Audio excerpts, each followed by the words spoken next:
kayak gini maksimal katanya. Mending Paulus katanya menyesatkan. Dek, kamu ini udah maksimal loh, Dek. Kamu harus berobat loh. Iya, ada gini loh, Mbak. Nggak bisa Anda nggak bisa menjelaskan apa manfaat atau ciri-ciri Tuhan yang benar. Anda saya menjawab sudah pertanyaan. jelaskan, kamu yang nggak bisa menangkap. Nah, Kan saya tunjukkan ciri-ciri. Kamu lihat dari perilaku kita berdua nih. Perilaku kita berdua aja menunjukkan mana penyembah Tuhan yang benar, mana penyembah Tuhan yang nggak benar. Penyembah Tuhan nggak benar tuh gila kayak kamu. Apa bukti kegilaanmu? Kalau kamu disuruh menjinahi ibumu, kalau itu suruhan Tuhanmu, kamu mau? Kan ini nih Sedeng. Kamu disuruh nungguin di pasar aja kamu mau? Apakah aku pernah mengatakan kayak gitu? Pernah tadi? Kan saya tanya, kalau Yesus nyuruh kamu nungging di pasar, mau nggak? Mau, kata kamu. Kan nggak gila kamu itu, gila. Kalau saya nggak mau lah, gila itu. Bukti kita ini, perilaku kita ini loh. Apakah langsung sama? Perilaku kita berdua. Apakah ketika aku diperintahkan sujud di pasar nungging tadi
Assalamualaikum warahmatullahi wabarakatuh. Bertemu lagi dengan channel Kristologi Muslim, channel yang akan memperlihatkan diskusi dan debat lintas agama. Pada kesempatan hari ini, semoga kita semua dalam keadaan sehat walafiat, selalu diberikan kesehatan, dan segala macam urusan dilapangkan, dipermudahkan, dan dilancarkan seperti apa yang diharapkan, dan juga diberikan segala kecukupan ekonomi, rezeki yang melimpah yang tidak pernah habisnya dari Allah Subhanahu wa Ta'ala. Di video kali ini masih seperti biasa, saya akan memperlihatkan diskusi dan debat lintas agama di mana nantinya apologet Islam dan oknum Kristen akan saling bertanya dan menjelaskan agama masing-masing. Yang mana kita akan bisa menilai mana agama yang benar-benar bisa diterima dan dipahami secara akal pikiran manusia yang berakal. Di video ini juga kita akan melihat diskusi dan debat Unirifa dan apologet Islam lain dengan beberapa oknum Kristen yang mana kita bisa mendapatkan ilmu dan pengetahuan tentang ajaran Islam dan ajaran Kristen.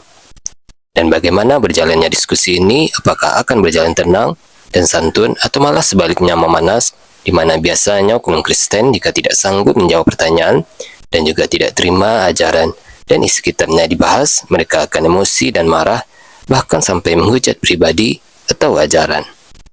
Nah, daripada penasaran dengan diskusi dan debat ini, mari kita simak saja videonya sekarang. Bible mengajarkan politeis.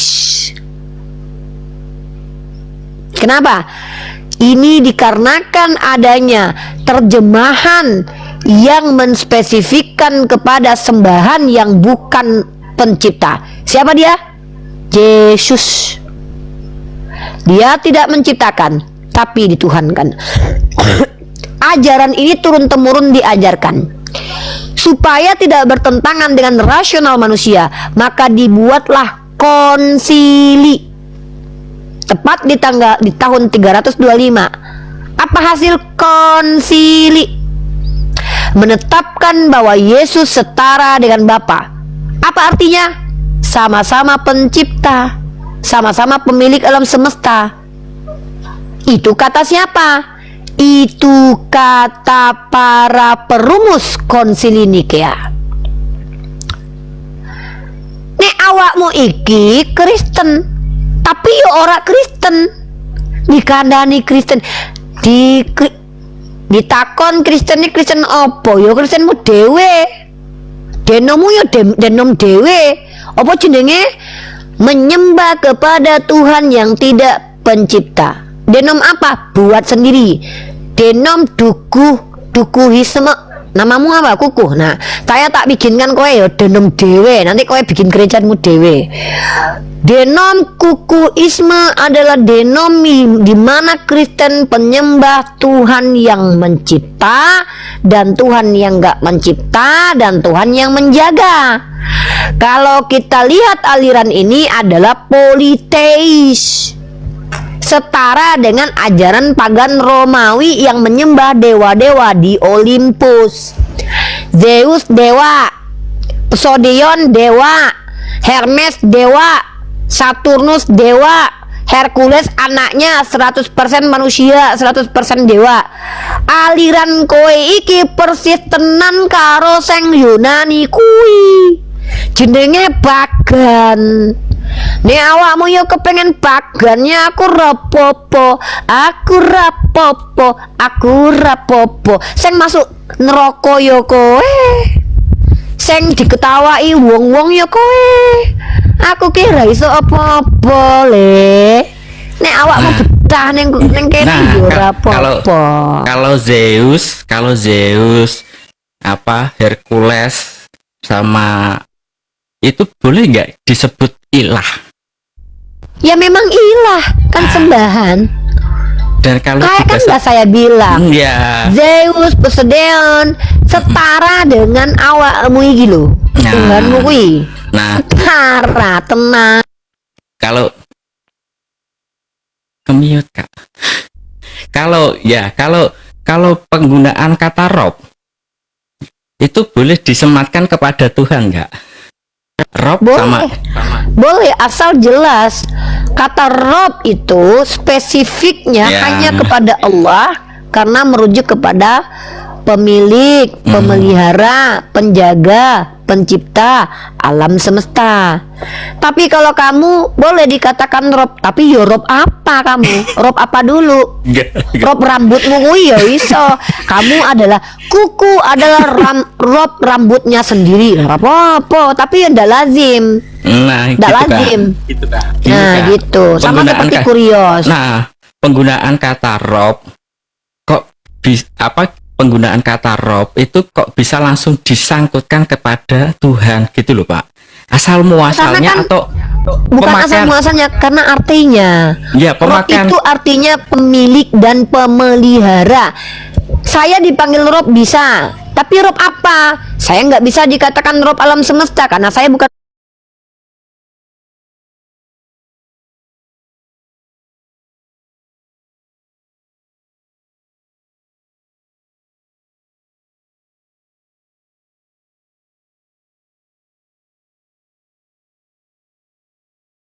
Tapi kalau saya dipanggil Rob, kenapa saya tidak boleh dipanggil Rob tanpa ada penjelasan?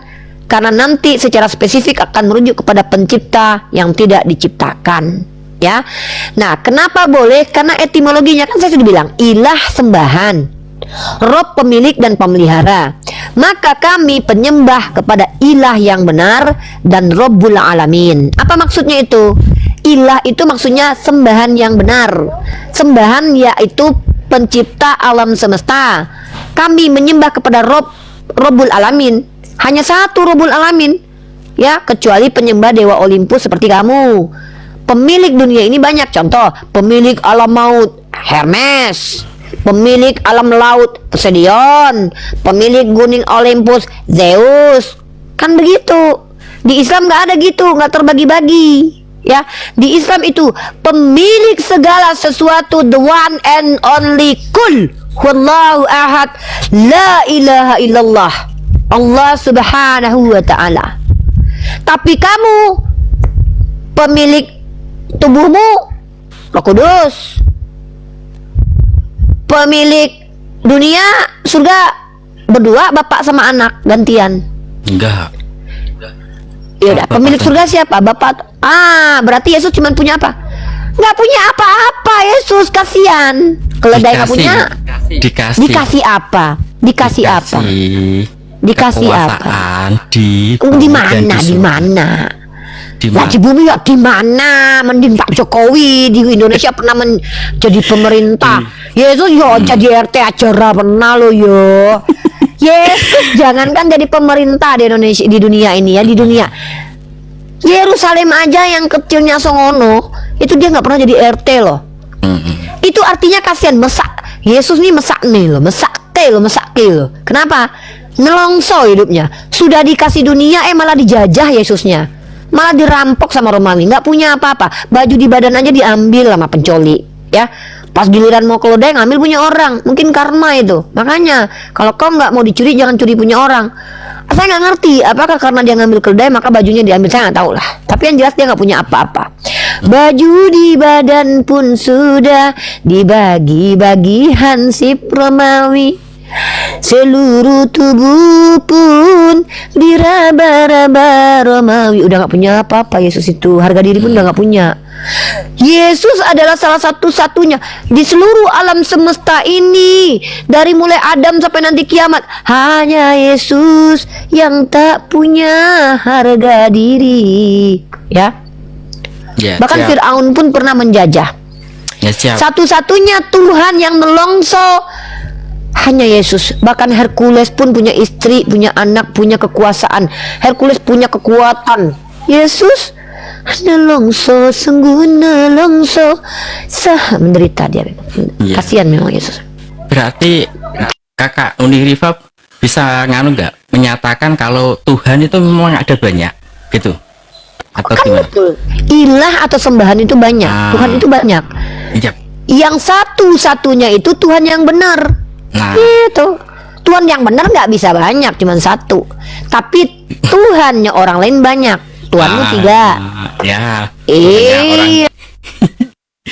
Kan gitu loh Mbak. Aku mau kan memang di dalam kehidupan dunia ini pada faktanya memang Tuhan ada banyak, dan Tuhan kata Tuhan itu tidak dirujukan kepada Sang Pencipta, tetapi hanya itu salah satu hanya salah satu Tuhan yang berdefinisikan apa namanya Sang Pencipta, kata Tuhan. Iya.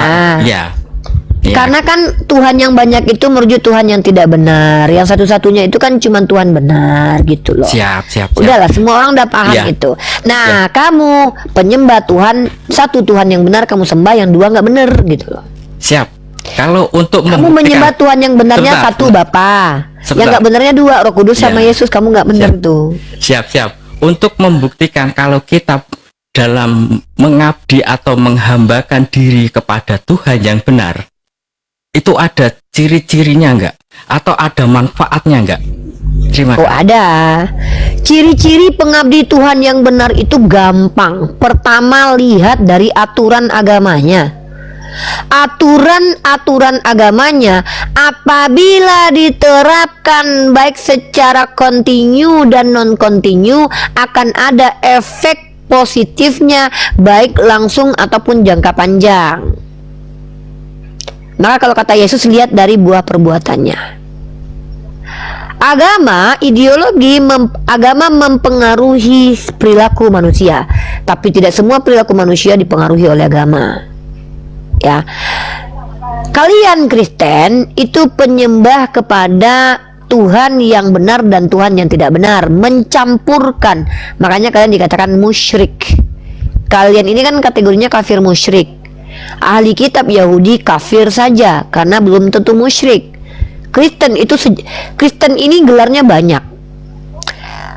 Duku, KPR, MSRK, FASK, JHL, ZINDK, BHL. Apa maksudnya itu? Duku, kafir, musyrik, fasik, jahil, botol. Nah itu kan panjang nih, kalau Kristen ini kan panjang gelarnya nih. Iya betul. Ini serius ya. Bang Dori, assalamualaikum. Udah lama aku nggak lihat abang aku ini, masya Allah, tabarakallah. Sehat-sehat sekeluarga. Sehat-sehat Bang Dori. Sehat-sehat keponakan aku ya, yang tampan luar biasa beliau nih. Jarang-jarang muncul. Sekali muncul langsung kasih lope-lope, masya Allah. Jadi sama-sama Mas Dori. Jadi my brother ya. Kalau kita lihat Kristen ini adalah satu komunitas, bukan hanya melawan arus, tapi juga melawan akal sehat. Itu beneran. Ya, betul, memang kata Yesus, ciri-ciri ajaran benar itu pertama lihat dari rasionalitas ajarannya. Irasional dari setan, rasional itulah ngikutin manusia. Karena Tuhan yang benar itu ketika mengajarkan ajaran itu nggak mungkin bertentangan dengan naluri kita. Seandainya Tuhan ngajarin kamu untuk menyembah Dia tapi harus nungging, kamu mau nggak? Misalnya kamu didatangin Yesus, kuku, kamu harus nungging di pasar, itulah cara menyembahku, mau nggak? Saya kasih contoh dulu. Ya, aku nggak mendapatkan perjalanan atau enggak, sebentar, enggak, ini kita sedang ya. Saya sedang menunjukkan ciri-ciri agama yang enggak benar. Maka salah satu ritual keagamaannya adalah yang tidak sejalan dengan naluri. Maka saya tanya, seandainya Yesus bilang sama kamu, kuku, untuk menyembahku kamu harus nungging di pasar, mau nggak kamu kira-kira ngikutin? Mau. Nah, inilah bedanya. Berarti kamu mengakui kalau Kristen adalah agama yang memang pada akhirnya apabila memerintahkan sesuatu yang gak rasional, kamu akan ikuti. Itulah tetap kamu jadi Kristen sampai mati. Kenapa? Mas, sebentar dulu. Itulah bedanya dengan saya. Bentar. Saya kalau sebentar. Terakhir.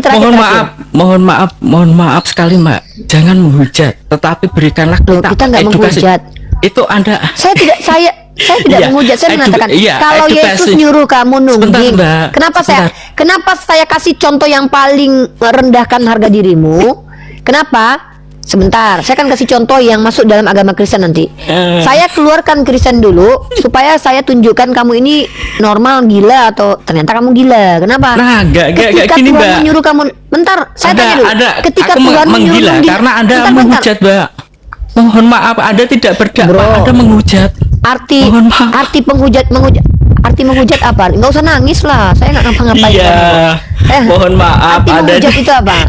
Nggak usah minta maaf. Menghujat itu artinya apa? Anda menjelek-jelekan segala sesuatu, perbuatan-perbuatan yang tidak hina. Yang saya jelekan siapa? Yang saya jelekan siapa?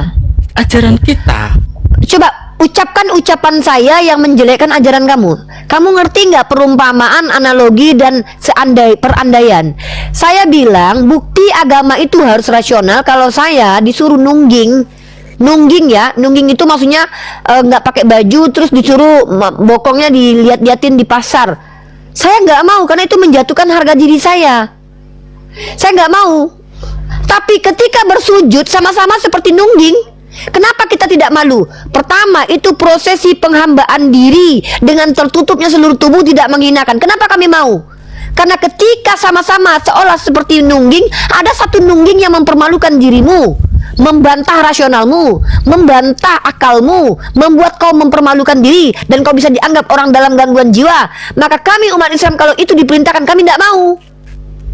Kami tidak mau. Kenapa? Saya mengajak kamu berpikir bahwa agama yang benar itu tidak mungkin bertentangan dengan hati nurani kita. Kenapa kami mau sholat? Sama nungging, kan nungging, seperti terlihat nungging. Kalian kan selalu bilang kami nungging. Kenapa saya katakan, kenapa saya pakai terminologi nungging? Saya nanti masuk ke konteks salat. Selama ini Kristen menuduh kami tunggang tungging. Saya bawa kata-kata itu. Ada prosesi nungging yang melecehkan. Ada prosesi terlihat kita nungging tapi bukan nungging, disebut dengan sujud. Maka dua perilaku yang berbeda. Yang satu apabila dilakukan menunjukkan kemuliaan kita, yang satu apabila dilakukan menunjukkan kehinaan kita. Maka Kristen, kamu mengakui seandainya Yesus menyuruh kamu tidak berbusana jalan ke pasar pun kamu akan lakukan. Kenapa? Karena bagimu beriman tanpa akal, beriman tanpa rasional, beriman tanpa hati nurani, tanpa empati. Ini disebut dengan iman buta, iman gila. Einstein katakan begitu. Maka kami berbeda. Kami umat Islam untuk membedakan mana agama benar dan agama yang tidak benar, kami pakai akal. Bagi kami tidak masuk akal Tuhan suruh kami nungging di pasar. Apa manfaatnya? Apa manfaat kita nungging di pasar? Tapi ketika Allah suruh kami bersujud, merendahkan jidat kami ke tanah, di rumah, berjamaah di masjid, apa manfaatnya? menurunkan ego manusia supaya sadar ketika dia sujud, subhanallah, mengucapkan kesucian kepada Allah dan sadar kita tidak ada apa-apanya di mata Allah. Maka secara spiritual kita menyadari, waduh, saya ini tidak ada apa-apanya, menekan rasa sombong. Tapi ketika saya tanya sama kamu, kalau kamu disuruh nungging di pasar, kamu mau nggak sama Yesus? Saya mau, Mbak, katanya. Inilah yang menunjukkan kamu tidak akan bisa membedakan mana agama benar, mana agama yang tidak benar, karena ternyata kamu beragama tidak pakai akal rasional dan juga tidak pakai hati nurani. Kenapa? Ketika suatu saat kamu disuruh Yesus untuk membunuh ibumu sebagai penebus salah, kamu orang pertama yang akan lakukan. Tapi kalau saya mendengarkan bisikan seperti itu, saya tidak akan lakukan. Kenapa? Karena Nabi saya sendiri, Ibrahim alaihissalam, ketika diuji oleh Allah keimanannya, hanya dia yang mendapatkan ujian keimanan seperti itu, karena Allah tahu kalau dia berbeda dengan kita. Dia akan lakukan kepadanya, menyerahkan anaknya kepada Allah. Tapi Allah tidak menginginkan kematian anaknya, tapi malah menggantinya. Inilah bukti kalau Allah tak butuh penumbalan manusia. Setelah kami mendapatkan informasi tentang Nabi Ibrahim yang tidak diizinkan menyembelih anaknya karena itu hanya ujian bagi dirinya, maka tidak mungkin kami percaya ada Tuhan yang menginginkan kematian manusia untuk menebus manusia. Kenapa? Tuhan kami bukan psikopat. Ya, inilah beda kita. Kalau kukuh, suatu saat Tuhannya bilang, Yesus turun ke dunia, ada bisikan yang mengaku Yesus, kukuh, siapakah engkau Tuhan? Kau ingin masuk surga? Iya. Maka jinahilah mamamu. Oh, dilakukan sama dia nih. Bahaya nih orang nih. Orang seperti kuku adalah orang yang akan menentang akal sehatnya, rasionalnya, hatinya demi mengikuti perintah yang dituhankannya. Na'udzubillahi min zalik. Maka kuku adalah orang yang paling mengerikan dibandingkan gumasa. Setidaknya gumasa ya masih mengakal-akali Tuhannya. Tapi kuku mengakui, iya, saya menyembah. Sebentar, Mbak.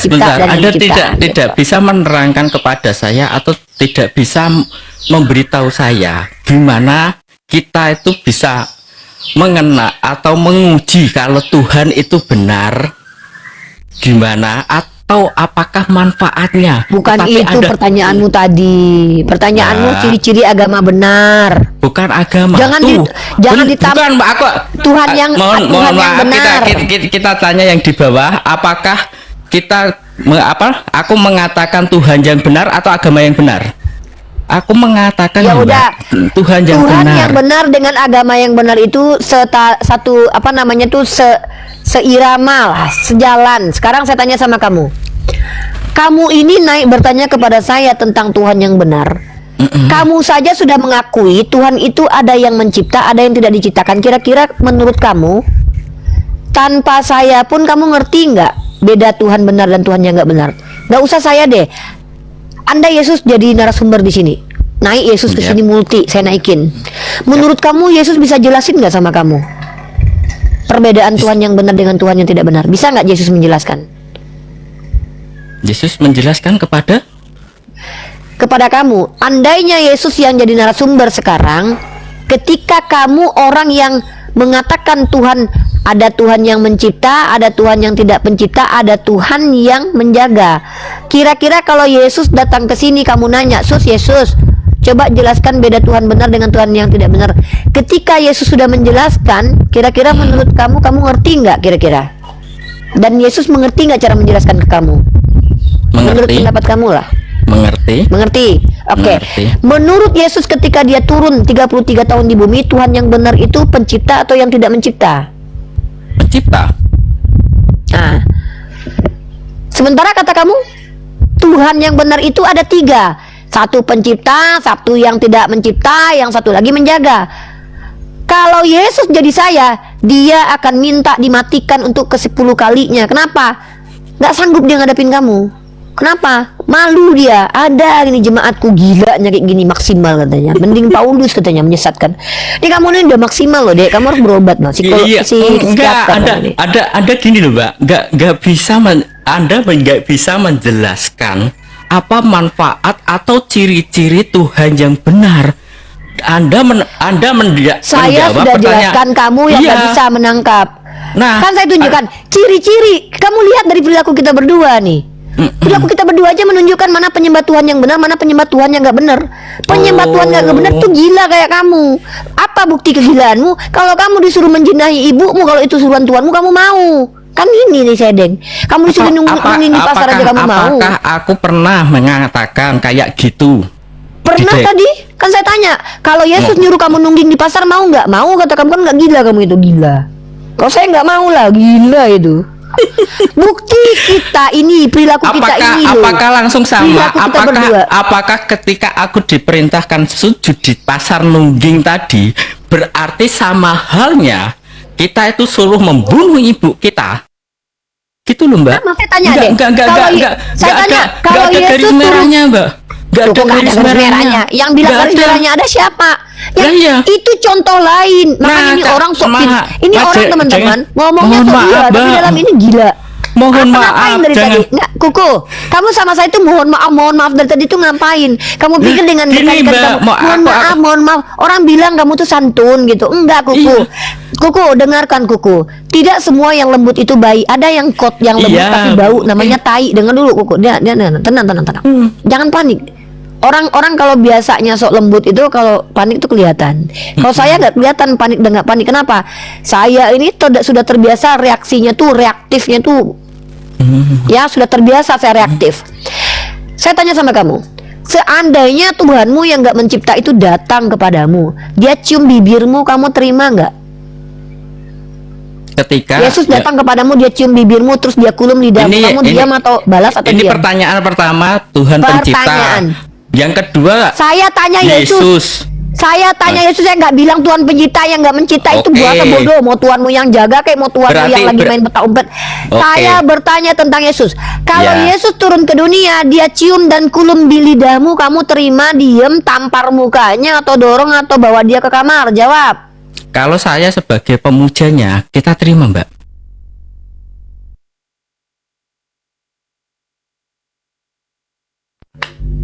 Nandar kasihlah tepuk tangan. Aku nggak suka kalau di live di tempatku tuh ada tepuk tangannya. Nandar ada ketawanya. Nandar, bukan tepuk tangan.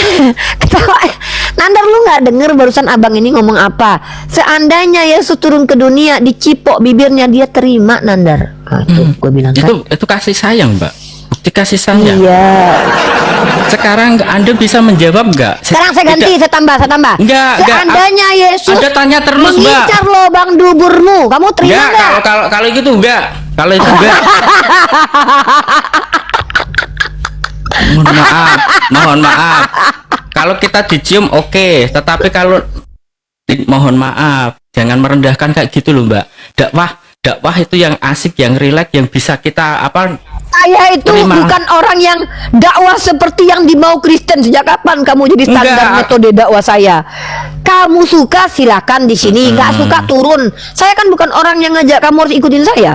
Oh, Saya gitu. kalau nanti suatu saat saya dakwahnya gini ya juga nggak masalah kok. Itu urusan terima saya kasih, kok. terima kasih. Atau saya gini-gini dakwahnya juga nggak masalah. Ya, terima kasih, Atau terima saya kasih. gini-gini. Terima kasih. Nggak ada yang bisa intervensi saya merdeka, Ya. independen. Atau yang nggak boleh itu saya melampaui Quran dan Enggak. hadis. Enggak. Kalau saya ngomong misalnya sama kamu gini-gini juga nggak masalah. Jadi Kuku, kalau kamu dicipok Yesus kamu mau, itu juga nggak masalah, Dek. Siap. Ya, selagi yang saya bicarakan ini ada dasar dan literaturnya. Siap. Kecuali saya di sini nggak pakai baju, terus sambil nari striptease, itu sudah melanggar moralitas Ya, Islam. siap. Dari tadi, Tapi menjawab saya itu pertanyaan melakukan- dengan pertanyaan itu berarti juga kayak gitu ya, Pak ya. menjawab Cara pertanyaan. Dari tadi saya nggak Menjawab pertanyaan dengan pertanyaan. Saya jelaskan dulu. Bentar, setahu saya, seingat saya, Opul itu dalam ranah dialektika boleh. Sorry, dalam ranah dialektika itu boleh. Menjawab pertanyaan berarti itu boleh. saya tidak cocok di sini. Mohon maaf. Terima Emang kasih. kita nggak cocok. Sejak kapan cocok dengan Dadah. Kristen? Saya nggak Tuhan. pernah nyocok-nyocokin Kristen sama Ya. saya, Kuku. Mohon Selamat pamit ya, Mbak ya. Semoga kamu dicipok Yesus mudah-mudahan ya. Terima Yesus datang ngulum lidam. kasih. Sampai jumpa kembali. Takut kita nih kayak gini nih. Yang punya Tuhan, itulah repotnya punya Tuhan laki-laki ya kan.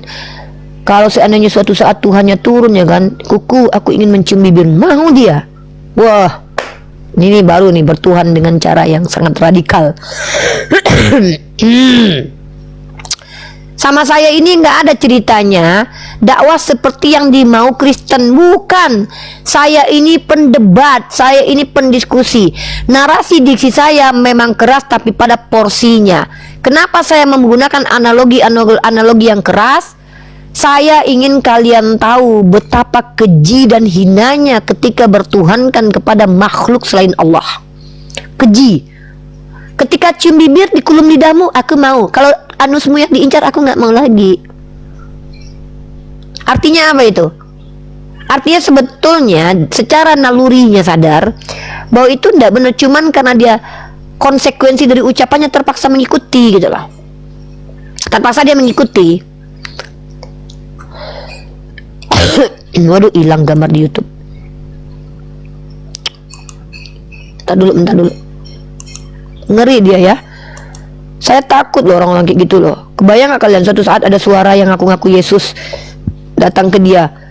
Kuku, kamu perkosa janda sebelah ya, katanya. Karena itu akan menyelamatkanmu. Oh, di perkodoknya itu.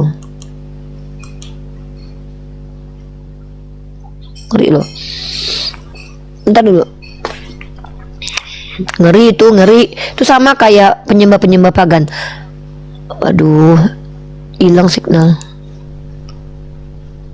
Hilang signal aku ya. Bentar handphoneku nih. Bentar guys.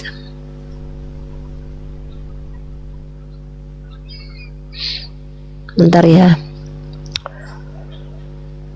Saya sudah bilang, tidak akan ada orang Kristen yang nyaman diskusi sama saya selagi mereka masih gila. Karena saya memaksa mereka untuk keluar dari kegilaannya. Memang nggak nyaman. Jangan berharap Kristen itu akan nyaman diskusi sama saya. Nggak ada kawan-kawan. Saya bukan membuat Kristen nyaman diskusi sama saya. Saya memaksa otak mereka itu bekerja. Saya peras otak mereka. Saya peras akal mereka. Saya peras mereka itu biar mereka itu pintar, cerdas. Dan itu konsekuensinya saya akan dijauhi. Nggak apa-apa, kan ada yang lemah lembut. Kan ada Bang Zuma. Yang lemah lembut kan ada. Kalau pengennya lemah lembut ada Bang Zuma. Yang pengen ada hiburan dan menyenangkan Bang Loading. Kan pilihan banyak. Saya bagian yang ingin diterapi cepat. Saya bagian yang karatnya udah berlapis. Saya seperti ibaratnya air keras yang menghancurkan banyak sekali karang dan juga lumut. Jadi memang harus keras orang kayak saya ini. Nggak bisa nggak keras. Kalau saya terlalu lembek, terlalu lemah lembut, saya pertama perempuan, teman-teman. Yang kedua, yang saya hadapi ini bukan orang yang ingin tahu, tapi orang yang nggak tahu tapi sok berpolemik. Dan saya paling anti ya memanjakan kuping oten tuh enggak saya.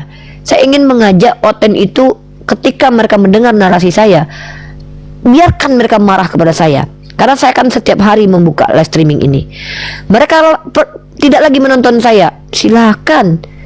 Saya tidak. Kalau ada yang bilang ini bukan metode Islam, perhatikan baik-baik. Dalam Islam ada metode yang diizinkan, namanya apa? Balas setimpal. Dan saya ini bukan lagi model dakwah seperti yang kalian lihat. Saya model berperang dan memerangi kebodohan. Yang namanya berperang nggak ada tusuk, potong. Sejak kapan Rasulullah mengajarkan perang itu, main pedang itu dengan cara? Mana ada begitu? Perang itu tebas. Makanya yang bertemu dengan saya itu rata-rata harusnya kalau ingin dapat ilmu, orang-orang yang ingin tahu, saya akan treatment dengan dakwah bil hikmah. Tapi ketika yang bertemu dengan saya adalah musuh Allah dan musuh agama, saya akan menjadi pedang tajam bagi mereka, menyayat, memotong, menghancurkan, menghancurkan argumen-argumen mereka, begitu, ya. Yang meminta diri mereka, yang meminta dilecehkan harga dirinya bukan saya, mereka sendiri yang mengakui. Apa kata mereka? Iya, Tuhan saya ada 3, yang satu pencipta, yang satu nggak mencipta, yang satu jagain katanya. Apa nggak ngelecehkan tuh? Nggak ngelecehin itu? Begitu loh. Nah, ketika mereka ingin melecehkan dirinya, saya hanya membantu mereka untuk maksimal dilecehkan. karena itu yang mereka inginkan. Jadi memang saya berbeda. Bang Zuma dengan kelemah lembutannya, dengan ilmunya. Saya bukan Bang Zuma. Oh, Nora Aritonang kan orang Batak, lebih lembut dari Uni Rifa. Saya bukan Nora Aritonang. Ustadz Tahta kan dengan ini. Saya bukan Ustadz Tahta. Saya adalah Uni yang takkan pernah jadi Ubi. Uni pada mulanya Uni bersama Rifa, sebab Uni adalah Rifa. Gitu ceritanya. Ya. Pada mulanya Rifa bersama Uni adalah Rifa. Kan keren itu. Rifa dan Uni adalah satu, karena Uni takkan pernah menjadi Ubi. Begitu. Ya. Banyak yang komplain, banyak. Rifa terlalu keras katanya. Seperti Kak Rika kemarin. Lalu ditanya, apa kesalahan saya? Ternyata itu masalah selera. Ketidaksukaan melihat saya terlalu keras. Ya, saya wajib keras. Kenapa? Saya perempuan. Tidak baik bagi saya berlemah lembut. Saya keras aja Oten birahi. Saya keras gini aja, matanya melotot, lubang hidungnya kembang kempis, air ludahnya muncrat-muncrat, masih juga banyak Oten birahi. Naik ke komal kalau nggak buka celana, kalau nggak tantrum, ya kan? Apalagi saya lemah lembut. Sempat aku model-model Rifa yang sesungguhnya, nanti kelepek-kelepek nanti laki orang pun jatuh cinta sama aku. Takut aku, ya. Soalnya yang nonton nih banyak kalangannya. Ada laki orang, ada anak bujang. Kemarin aku dikejar-kejar sama anak bujang tuh. Takut aku, soalnya aku nggak suka berondong. Aku sukanya om-om. Gitu. Iya, kalau yang ngejar tuh masih lajang, yang ngejar-ngejar laki orang, apa nggak dosa kita, ya kan? Kalau lakiku menikahi perempuan lain nggak apa-apa aku, tapi aku jadi ngambil laki orang yang nggak mau aku, kan jahat aku jadinya nanti. Banyak yang salah paham. Kenapa? Susah. Mukaku manis soalnya, alhamdulillah. Ya, dalam manis, pintar masak rendang lagi, pintar bernarasi, nyakitin Oten lagi. Ini susah, kita repot kita. Itu kan kata mama saya. Mama saya bilang saya ini manis. Manis saya itu maksimal, no limit dan no debat, nggak bisa diberdebatkan. Ya lo, nona typon. Kata Gus Baha, akhlak perempuan muslimah di akhir zaman ini harus tegas. Apa kau? Ngapain kau dekat sama aku? Ngapain kau chat aku? Siapa kau? Tiba-tiba ada yang telepon kan. Assalamualaikum, ini laki-laki. Siapa ini? Saya namanya Rudi. Siapa kau? Ini loh, saya tukang paket. Mana ada tuh? Kenapa jadi takut? Oh, mak takut kita. Jadi aman kita menjaga diri kita. Nggak ada yang berani kurang ajar sama kita. Cobalah kalian. Halo, siapa nih? Saya Rudi, dari tukang paket ngaku CEO dia. Mak, suaranya birahi aku katanya. Siapa nih? Sebetulnya tukang paket ya kan? Saya sebenarnya CEO katanya. Ayolah kita videoan dek katanya. Di mana kita ketemu dek? Di bawah pohon ya. Bawa kondom ya. Nauzubillah min dzalik kan. Kayak gitu. Hati-hati, ini dunia sosial media. Perempuan banyak yang dinista, ya. Buka video call sikit, terbuka video call, terbuka jilbab, di screenshot. Nah, aku sebarkan ya, aku kirim kau fotonya ya, kau telanjang ya katanya. Perempuan harus tegas dan keras. Nggak apa-apa kita tidak banyak disukai laki-laki, kawan-kawan. Nggak apa-apa. Lebih banyak kita tidak disukai laki-laki daripada jadi fitnah kita. Aku aja dituduh. Kalian nggak tahu ya? Kalian nggak tahu kan yang netizen ya? Orang kayak aku dituduh memperkodok loh. Memperkodok mualaf katanya. Mande.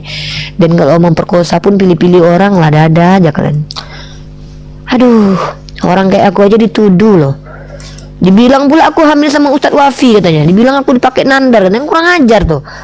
Padahal aku udah kayak gini. Udah kayak gini kan. Oh, udah kayak gini aku, si nandar aja takut sama aku, lo nelpon Uni. Apa dakar kataku. Apa kau tahu telepon aku nandar kataku. Jangan gitulah Uni. Aku pula dituduh memperkodok si nandar. Enggak aja kalian ini. Tunjuk lu nandar ya. Nandar sama aku coba aja sedikit bercanda yang enggak aku tonjok dia. Dikiranya jadi perempuan akhir zaman itu harus keras, harus tegas. Kenapa? Kita beda kayak cewek-cewek Oten. Kalau cewek Oten kan Agatha contohnya.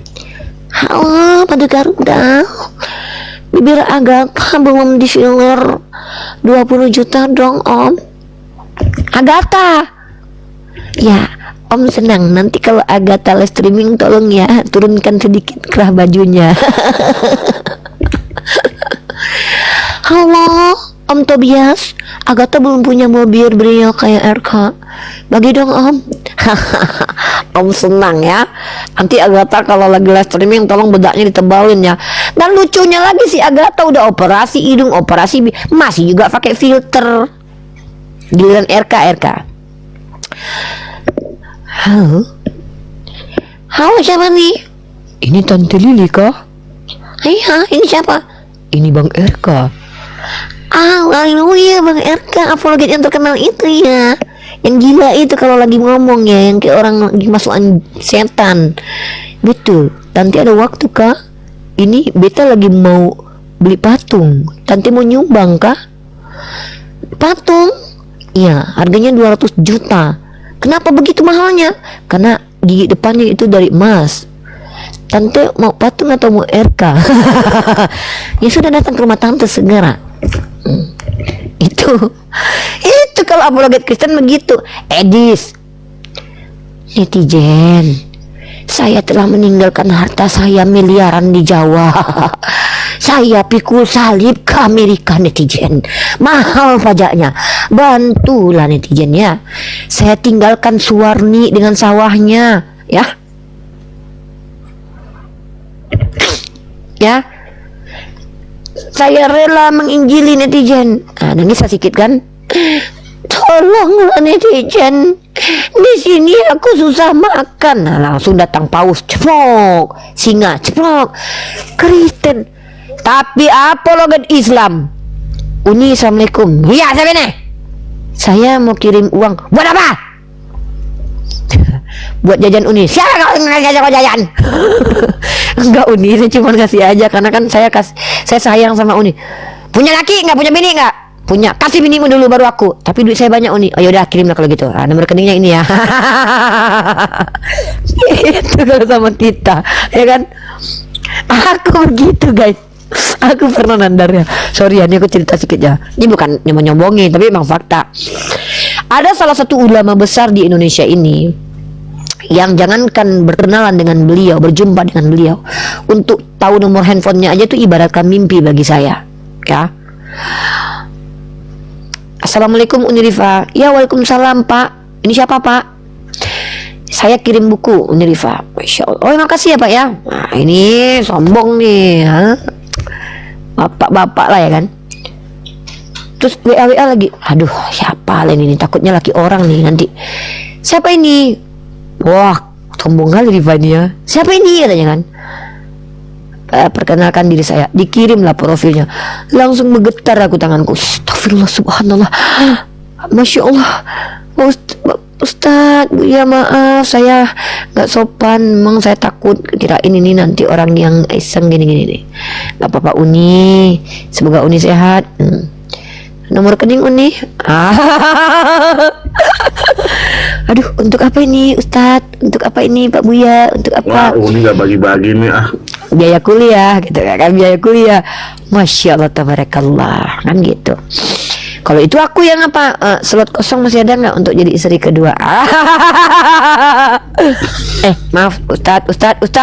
Maaf Ustadz, aku jujur Ustadz. Kalau Ustadz nggak apa-apa, aku merela gitu. Jadi pembantu, jangankan jadi istri, jadi pembantu aja aku mau, asal aku diajarin ya. Gitu. Aku jujur orangnya. Andai Ustadz Adi Hidayat, andai Ustadz Abdul Somad, andai Buya Yahya ngizinin dicari calon pembantu rumah tangga istri saya, syaratnya muslimah, mau belajar agama, aku daftar duluan gitu. Apalagi jadi istrinya kan gitu lah. Tapi kan nggak mungkin juga aku menyakiti wanita lain, kecuali istrinya yang lamar aku. Datanglah istri Ustadz Adi Hidayat. Assalamualaikum. Nah, ini cerita ini seandainya kan menghayal kan nggak apa-apa. Assalamualaikum. Iya Bunda, ini siapa? Saya istrinya Ustadz Adi Hidayat. Masya Allah Umi. Ada apa Umi? Maukah Uni Rifa menemani saya? Langsung saya joget-joget. Masya Allah. Mau dong gitu.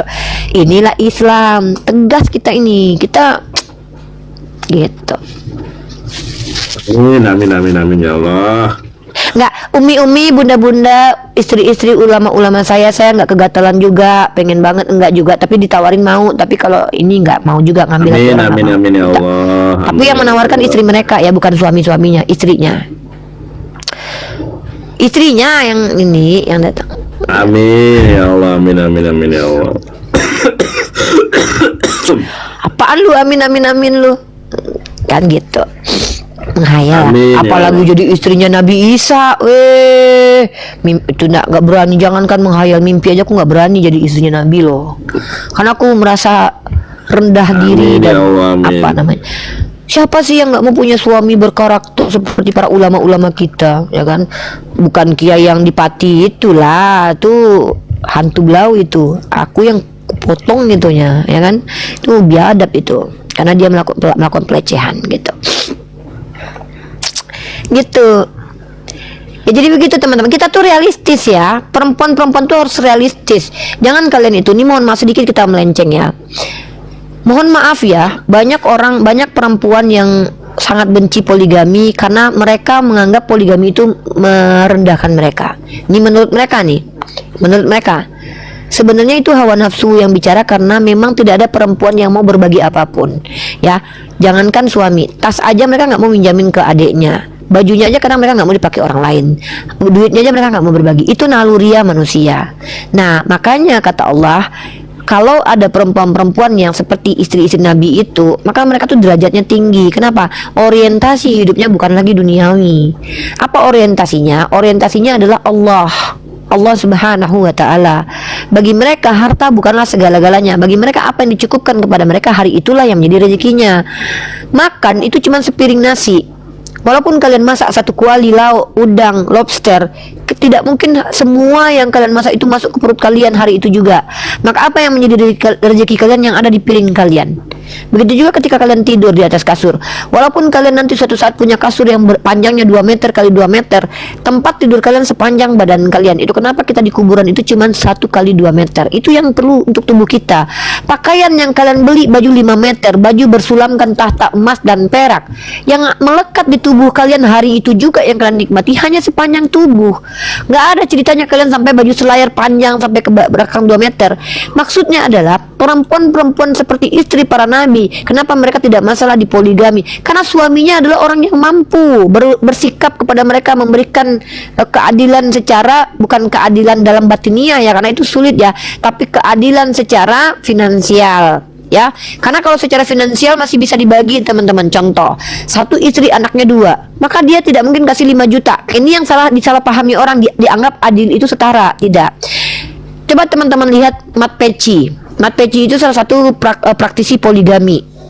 Saya tidak mempromosikan poligami, saya tidak mau orang Islam itu salah paham.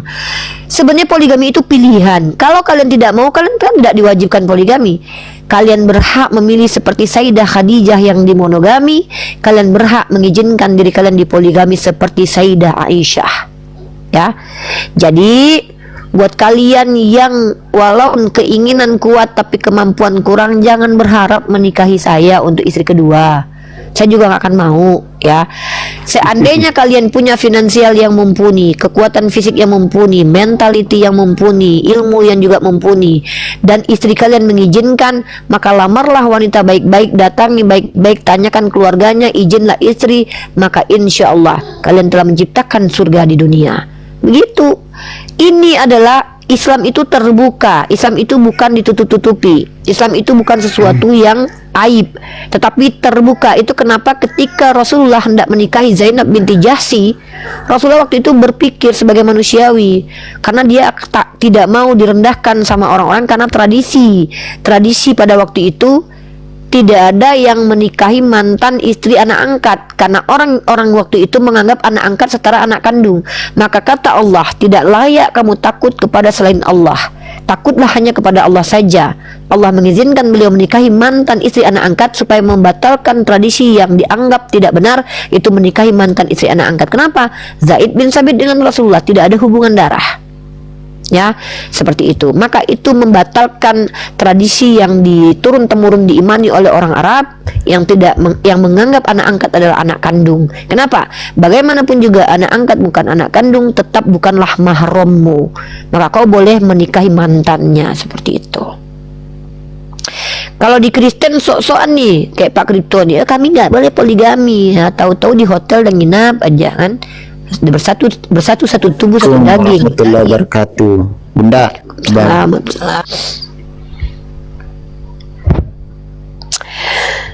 Boen Siong naik ke atas, Boen Siong ya. Boen Siong naik ke atas. Es teh manis naik ke atas. Saya senang nih orang-orang yang kalau ngomong tuh kayak dubur aja bergerak ya. Iya. Es teh manis tahi. Wah, pemakan. Kenapa orang Kristen kalau nggak suka ngomong tahi, kalau nggak ngomong suka lendir? Kenapa? Kalian sekotor itu hidupnya ya. Kenapa kok suka kali ngomong kotoran di depan saya?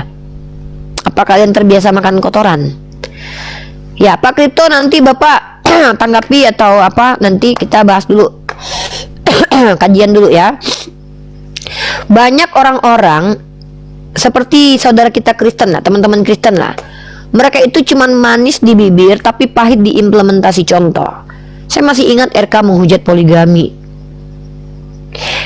Di Islam boleh poligami, saya ingat persis itu. Tapi nalurinya sebagai laki-laki justru malah apa? Selingkuh. Inilah bukti ajaran benar itu tidak sulit untuk diimplementasikan. Ya. Ajaran benar itu tidak mendegradasi moral dan tidak merendahkan kita secara jasmani dan rohani. Tapi apa ajaran di Kristen?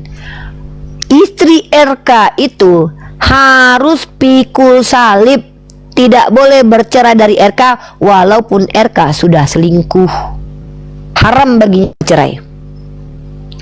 Maka seburuk apapun kelakuan RK istrinya lihat, walaupun dia lihat istri suaminya tidur bersama wanita lain di depan mata, istri RK tidak boleh minta cerai.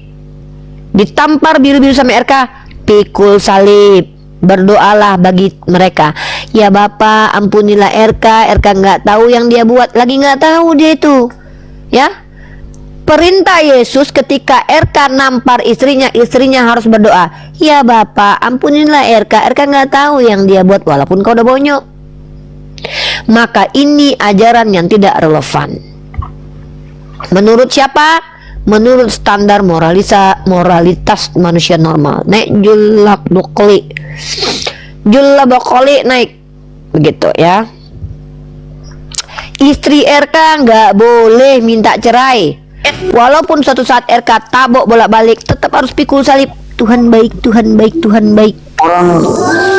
Orang Kristen lagi ibadah, kalian boleh ngapain bahas-bahas Kristen?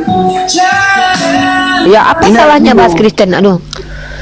Ya udah, kau dulu hari Minggu saja dulu. Kau pun hari Minggu di gereja nengok pula debat lintas agama, lucu kau ini. Emang gak ada harga dirinya Tuhanmu di depanmu itu. Kau sembah dulu patungmu itu, jangan kau naik dulu di sini. Kau kan lagi di gereja nyanyi, jangan kau masuk pula. Ini aku tengok, ada pula lah kau sambil di gereja nengok debat aku lintas agama di sini, dek. Fokuslah kau dulu joget-joget di gereja. Nanti abis joget-joget, abis mabuk baru masuk room sini. Kau yang aneh, kau lagi di gereja kau tengok pula kami. Ngapain kau tengok kami? Di gereja kau dulu bawa. Itulah kau aneh. Lagi di gereja di joget-joget ya, Riva sesat bener.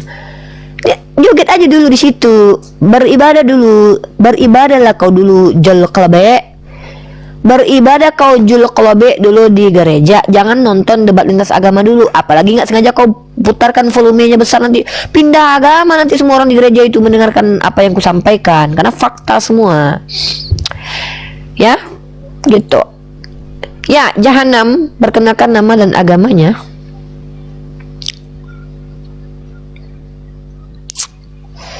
Jahanam, nama Jahanam, kelakuan Jahanam nggak? Halo Jahanam. Kabur. Apa ya namanya Jahanam? Memang mungkin Ya, karena Bu, kalau selamat siang, saya mau tanya ya. siang Kalau Pak. Iya, kalau Pak. Siang. Kristen di Australia, kalau istrinya mendapatkan KDRT, dilaporkan ke polisi, kemudian dikasih peraturan, suaminya harus sekian kilometer, nggak boleh datang gitu. Ya bertentangan dengan ajaran Yesus itu kan memisahkan orang dari suaminya itu. Barang siapa yang telah dipersatukan Tuhan tidak boleh diceraikan. Itu prinsip, cuma ya memang di Kristen nggak ada fikih, nggak ada aturan kalau ada kasus-kasus Ya tertentu makanya kan nggak salah ucapan Tapi saya sebenarnya Pak. Betul, nggak salah. Kita nggak punya fikih, nggak punya. Ya, cuman kita Ya lapor udah. ke negara yang Ya, itu kan atur. kebijakan pribadi Pak. Artinya kan itu melapor ke negara, melapor kantor polisi itu nggak ada kaitannya dengan agama, tapi itu kaitannya dengan Memang, betul. naluriah. Itu kan kaitannya dengan naluriah karena Anda berakal aja. Contoh saya tanya nih, Pak Kripto punya anak perempuan, dinikahi sama laki-laki Kristen, ditabok babak belur, hancur mukanya. Bapak suruh cerai atau tetap pertahankan rumah tangganya? Untuk sementara mungkin kasih waktu dia bertobat apa enggak gitu. Ya, tapi Ini serius nih Pak. polisi Saya tetap- tanya nih, saya tanya nih. Serius. Bukan, yang saya tanya adalah mukanya udah hancur babak belur, anak kandung Pak Kripto. Datang dia ke rumah Iya. Pak Kripto menangis, mukanya sudah hancur, biji matanya sudah dicopot seperti yang terjadi 3 tahun di kisah itu. Apakah masih dikasih waktu pria itu untuk bersama dengan anak Pak Kripto? Jujur Pak, nggak usah, kita nih realistis aja lah.